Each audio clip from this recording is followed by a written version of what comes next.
Bonjour amis du foyer de l'âme et amis d'ailleurs, ceux qui connaissent ce temple, ceux qui y sont connus et ceux qui ne le connaissent pas et qui n'y sont pas connus. Bienvenue à chacun dans ce temps de culte. Le culte, c'est un temps particulier, c'est-à-dire un temps mis à part pour remettre notre personne à l'essentiel, pour laisser monter et pour sentir monter en nous le souffle qui apaise et qui réconforte, le souffle qui encourage et qui nous réunit. C'est un temps mis à part pour que nous nous mettions à l'écoute d'une parole toute de grâce et de paix, une parole donnée sans condition et qui parle d'un amour généreux, un amour inépuisable, un amour éternel. Je vous invite à entrer dans la prière.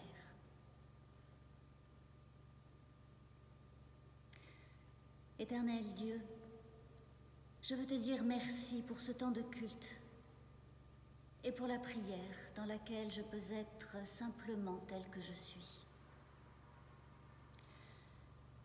Je veux te dire merci pour tout ce qui a été donné cette semaine de bonté, de solidarité, d'attention, de dévouement. Je veux te dire merci pour l'amitié, la fraternité, l'humanité qui ont été manifestées sur toute la terre, par-delà les différences et les séparations, et malgré les épreuves. Je veux te dire merci pour la communion qui me réunit avec ceux qui te cherchent, ceux qui t'appellent, ceux qui t'écoutent, avec tous ceux que tu rassembles dans l'Église du Christ. Alors, je peux aussi te dire ce qui m'inquiète, ce qui me pèse, ce qui m'oppresse, ce confinement qui va durer, le souci pour ceux que je ne peux plus voir, la peine devant les décès, la peur aussi devant l'incertitude, devant la pandémie qui se répand et devant les tentations de l'égoïsme, de la résignation ou de la démission. Je veux te dire que j'ai besoin d'aide, de compassion, de pardon, de confiance. J'ai besoin de ton aide, de ta compassion, de ton pardon et de ta confiance. Amen.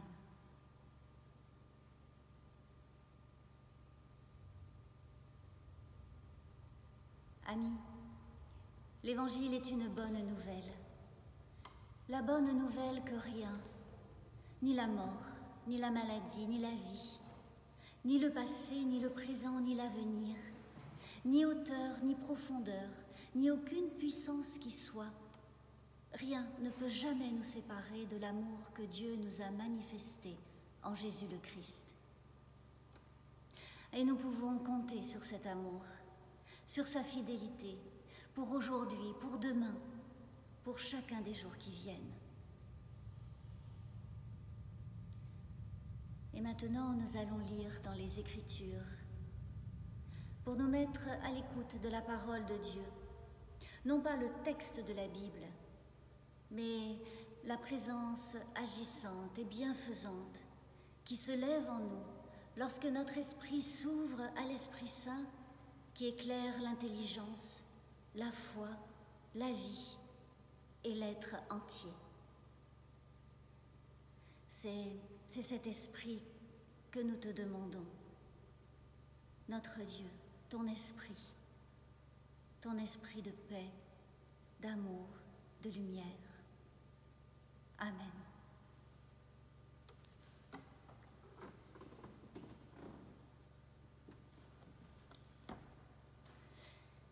C'est dans le livre d'Ésaïe que nous lisons au chapitre 21, seulement 2 versets.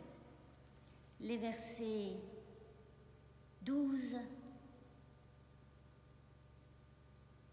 les versets 11 et 12. On me crie de Séhir, « Veilleur, où en est la nuit? Veilleur, où en est la nuit ?» Le veilleur répond, « Le matin vient, et la nuit aussi. Si vous voulez interroger, interrogez. Revenez. Oui, venez. »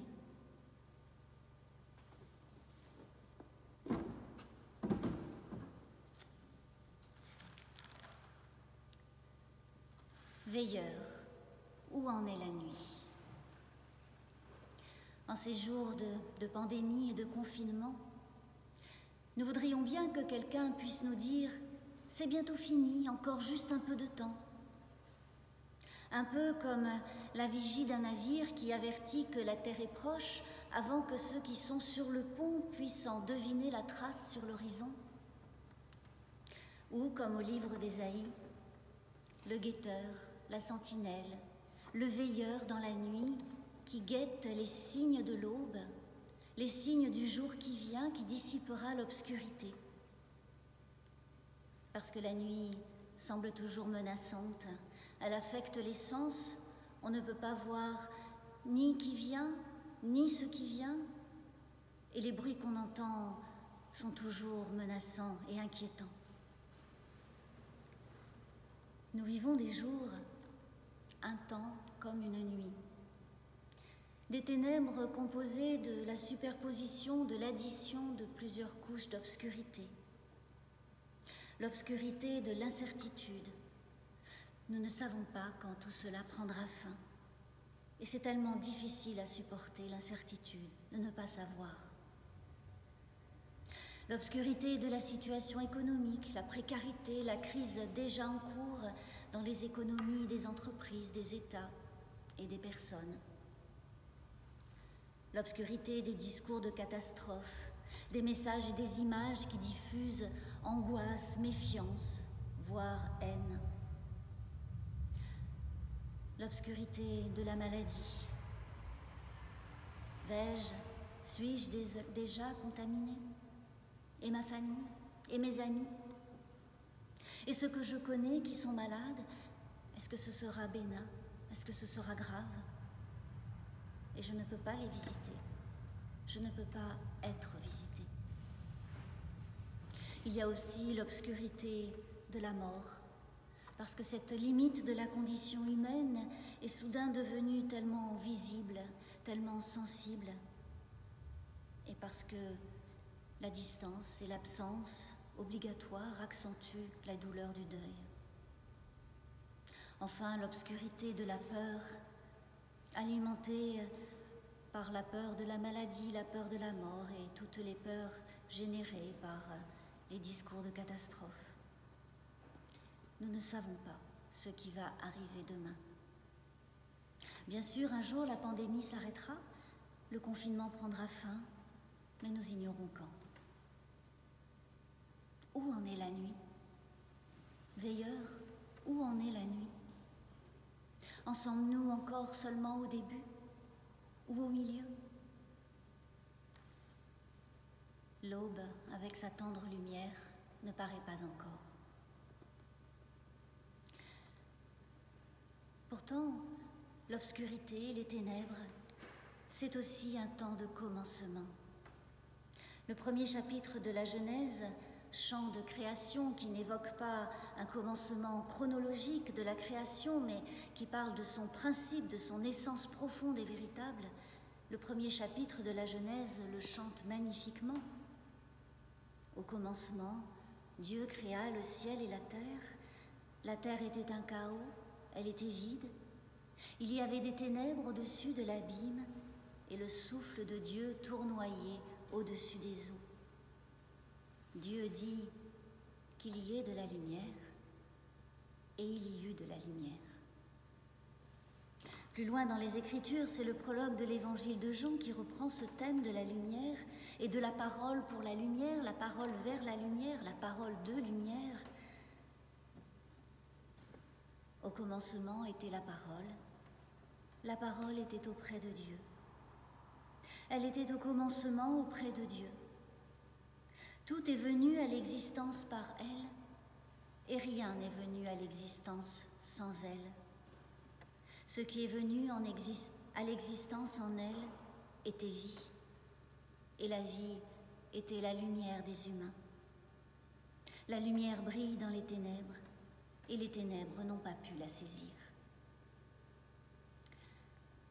Ainsi, pour ces textes bibliques, Genèse, Jean et bien d'autres encore, l'être humain, vous, moi, l'être humain a déjà été visité d'une clarté. Une clarté qui éveille au plus profond de l'être le désir de devenir humain. Et c'est en la reconnaissant, en l'accueillant en conscience et en foi, que les croyants et les amis et les disciples du Christ témoignent, prolongent, incarnent, offrent cet amour, parole, lumière qui sont de Dieu, qui sont Dieu. Et pourtant l'appel retentit. Veilleurs, où en est la nuit? Celui qui appelle ne voit pas de douceur d'aube poindre dans l'obscurité. Il ne distingue pas encore l'altération à la profondeur de la nuit. Et il redouble son appel, comme un signe d'anxiété, comme un signe d'impatience, peut-être un signe d'espérance aussi. Car celui qui appelle espère autre chose que la nuit. Il attend qu'elle s'efface pour laisser place à un jour nouveau. Et le veilleur répond, « Le matin vient. » On pourrait dire, oui, bien sûr que le matin vient. Le matin vient toujours après la nuit, c'est l'expérience de chaque jour, l'expérience basique de l'alternance des jours et des nuits. Et mais pourquoi alors faudrait-il un veilleur pour dire que le matin vient si tout le monde le sait? On pourrait dire, oui, bien sûr, le matin vient toujours après la nuit, comme le beau temps vient toujours après la pluie, et ainsi va la vie. Mais là encore, il n'est pas besoin de veilleur pour annoncer un matin.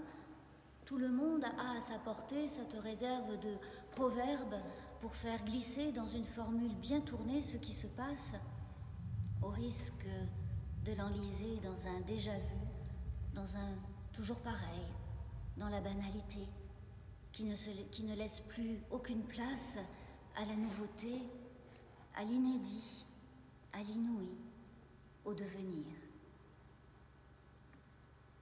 Le matin vient. Mais il n'est pas sûr que le veilleur, du haut de sa muraille, de la tour, de l'arbre, du rocher, de son lieu de veille, voit avec ses yeux l'obscurité commencer à faiblir et à sombrer dans une nuance de rose ou de doré qui poindrait à l'horizon. Non, peut-être que le veilleur ne voit rien de cela, mais n'empêche. Il discerne cependant des lueurs d'une autre lumière que celle du jour qui vient, mais qui font signe pour le jour qui vient. Le veilleur se tient dans l'obscurité de la nuit. C'est peut-être Ésaïe, dans son sombre siècle rempli de bruit, de menaces et de guerres. C'est peut-être celui ou celle qui, en un temps d'épreuve, dans la nuit, prête attention à ces lueurs qui ne sont pas celles de l'aube. C'est quelqu'un qui ne se contente pas de la nuit, qui ne se résigne pas à l'obscurité, mais qui croit de tout son être que les ténèbres n'auront pas le dernier mot. Quelqu'un qui, au cœur de la nuit, croit que l'aube viendra, parce que lui voit les lueurs qui parlent de l'aube d'un jour nouveau. Dans ces jours sombres qui sont les nôtres, sombres peut-être comme une nuit, il est des lueurs, des visages, des paroles, des textes qui touchent au cœur et qui animent le désir du jour à venir. Pas seulement que la nuit prendra fin, mais le désir du jour à venir, Et c'est ce désir-là qui aide à traverser la nuit, qui aide à aller jusqu'au bout de l'obscurité. Tant que la nuit reste et reste nuit, ses lueurs, ses éclats y insèrent autre chose que l'obscurité, et la nuit en est transformée. Pour le veilleur du livre d'Ésaïe, le veilleur qui est Ésaïe, la lueur, c'est celle de l'alliance divine à laquelle il exhorte le peuple de revenir. L'alliance divine qui convoque l'existence autant à la liberté qu'à la responsabilité, mais toujours dans la confiance. À la suite d'Ésaïe, les lueurs dans la nuit sont celles des témoignages déposés dans les Écritures, autant d'expériences transmises, pas des faits objectifs, mais des témoignages qui touchent dans l'intimité du cœur, dans l'humilité et dans la fragilité de l'humain, les nôtres. Et ces lueurs sont également allumées, avivées, par les témoins que nous avons côtoyés, que nous connaissons, et qui, dans les nuits passées, nous ont permis de les traverser en nourrissant la confiance et l'espérance, en nous permettant de retrouver le désir du matin, le désir de demain, le désir de devenir. Écriture et témoins qui transmettent des expériences vécues, singulières et pourtant offertes à d'autres, offertes à tous. Les Écritures et les témoins qui désignent cette communion dans laquelle chacun peut trouver place. Les Écritures, les témoins porteurs de souffle et de paroles qui font surgir les lueurs de confiance et d'espérance. Le veilleur, Ésaïe, une autre personne, ne fait pas de prédiction pour annoncer quand la nuit prendra fin, de quelle manière, avec quel roi ou quel chef. Le veilleur porte un cri d'espérance qui perce la nuit, qui perce dans la nuit, malgré les résignations devant l'impuissance, ces résignations qui portent au désespoir, malgré les discours, des analyses, même bien étayées, malgré l'instauration de rapports de peur et de force. Le matin vient. Et la nuit aussi, dit le veilleur, pour qu'on ne se fasse pas d'illusions, mais aussi, mais surtout, pour proclamer l'alliance de création, l'alliance créatrice, l'alliance fidèle du Dieu qui, lui, renonce à la force, à la violence, renonce à prendre toute la place. L'alliance du Dieu sauveur qui sauve non en supprimant la nuit ou les épreuves, mais qui sauve afin que, dans la nuit et les épreuves, nous ne perdions pas notre humanité, notre être vivant, la clarté posée sur chacun de nous au commencement. Le matin vient, et déjà dans la nuit brillent des lueurs. Et puissions-nous les discerner pour recevoir et insuffler là où nous sommes, dans nos domiciles ou dans nos lieux de travail, la responsabilité, l'inventivité, la créativité. Puissions-nous les recevoir afin de rester présents, vigilants, veillants et disponibles au souffle de l'Esprit qui porte en nous l'amour de Dieu pour nous et pour le monde. Puissions-nous les discerner, ces lueurs. Alors, dans la nuit, ce n'est pas la peur qui nous envahira ou qui nous gouvernera, mais la confiance et l'espérance en celui qui, en Jésus-Christ, est venu nous rejoindre dans les nuits les plus profondes de l'humanité et qui ne nous y abandonnera jamais. Amen.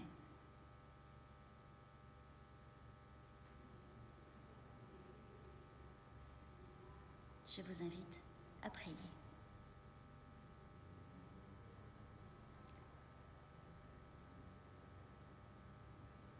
Notre Dieu, notre Père, nous te prions. Et c'est une manière de ne pas laisser la nuit nous envahir. Une manière de ne pas nous laisser dominer par les obscurités qui menacent en nous et autour de nous. Nous te prions et c'est une manière de ne pas céder à la peur qui rôde en nous et autour de nous. Nous te prions et c'est une manière de rejoindre celles et ceux dont nous sommes séparés, celles et ceux qui sont isolés, celles et ceux qui sont affligés, celles et ceux qui sont malades. Nous te les confions à toi, Père de tous et notre Père. Et nous nous engageons à ne pas ajouter aux épreuves de ceux qui sont éprouvés, au fardeau de ceux qui sont chargés, à la douleur de ceux qui sont dans la peine. Nous ne voulons pas nous laisser aller à des gestes ou à des paroles vaines ou trop hâtives ou hautaines. Nous voulons faire notre part en solidarité, en respect, en sollicitude. Et nous te prions de nous donner persévérance et courage.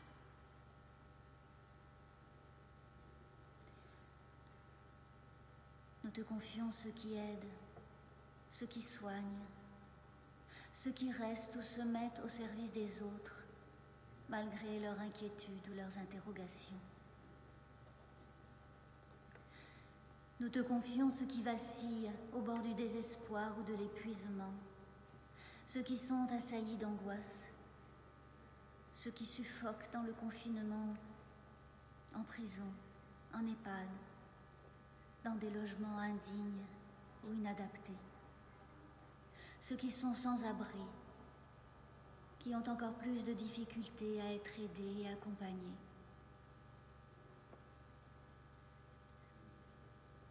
Tous ces hommes, ces femmes, ces enfants,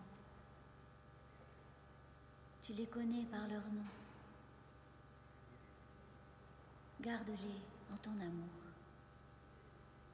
Et garde-nous en communion avec eux, avec tous, dans la vigilance, dans la veille, dans l'espérance. Inspire-nous en prière, en méditation des Écritures, en écoute de ta parole, en faisant mémoire des témoins qui nous ont aidés à grandir dans la confiance. Inspire-nous afin que nous discernions, malgré la nuit, les lueurs qui nous accompagneront jusqu'au matin,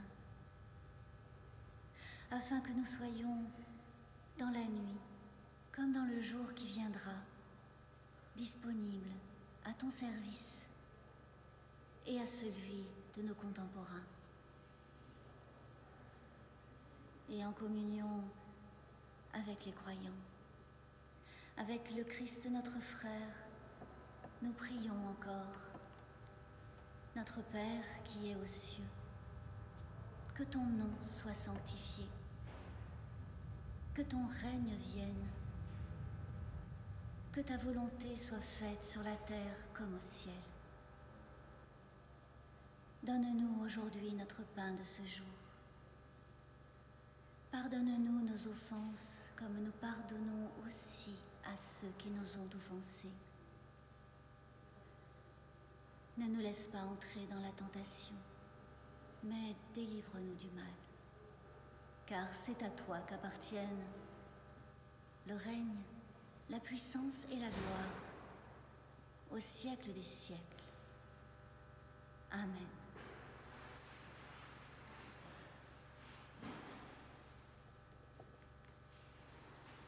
Nous voici, amis, arrivés au terme de ce culte. Alors, frères et sœurs, amis, que la paix soit en vous et par vous, que l'amour soit en vous et par vous, que la confiance soit en vous et par vous, que l'espérance soit en vous et par vous. Vous êtes bénis dans la paix, l'amour, la confiance et l'espérance du Père. Amen.